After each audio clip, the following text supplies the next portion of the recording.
Nebraska's corn and soybean ratings improved this week. Both increased the share of the crop in excellent condition by 2 points. 72% of the state's corn is now rated good to excellent. 69% of its soybeans are placed in the best two categories. At a field day in Clay Center last week, we talked with Nebraska Extension's Bob Wright to learn which insects those growers should be aware of when scouting their fields. We've been getting some reports the last couple of weeks of both green cloverworms and painted lady caterpillars in soybeans. Not at high levels yet, but it's something people may be seeing. Neither of these insects overwinter in Nebraska. They fly up each spring, and particularly probably the wet spring may have helped their populations build up to the south of us and they move up here. The main thing, not so much the numbers of insects right now, but how much feeding damage are they causing in soybeans. We have a threshold level of defoliation in vegetative soybeans. If you have still the caterpillars are still present, they haven't completed development, and you're reaching 30% defoliation, that would be a time that you'd want to treat. And this would be a field average of 30%. Sometimes it may be just one individual plant has a lot of defoliation, but not the whole field, so watch that. So watch for caterpillars in soybeans right now and see if what's going on in your area. Any stem borer problems right now?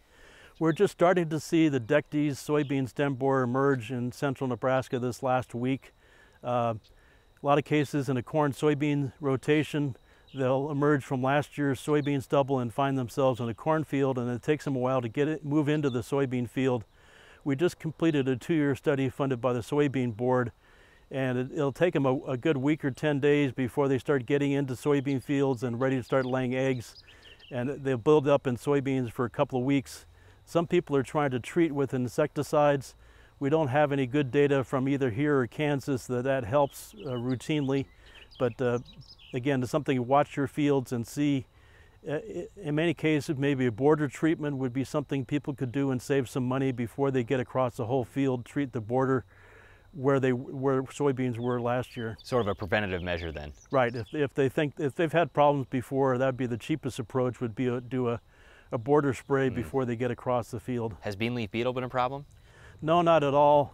Last couple of years, bean leaf beetle numbers have been decreased a lot because of the neonicotinoid seed treatments we have, which are systemic, and that's really knocked down the bean leaf beetle populations in a lot of areas. Let's move to corn. Anything that producers should be aware of or should be looking for when they go out to scout? Well, right now we're in the peak of rootworm larval feeding. We're getting to the last stage of rootworms in some areas. If you have a lot of rootworms, you may start seeing some lodging or bending of the plants. Another couple of weeks, we should start seeing the adult beetles, and that's something you can scout for and try to assess what's going on in your field. Any management options? For the larvae, there are a few management options for post-emergence insecticides. Most people don't do that anymore because they don't have the equipment. Probably now just look to see if there's damage in your area and maybe be ready to treat for adults if you have high numbers of adults later.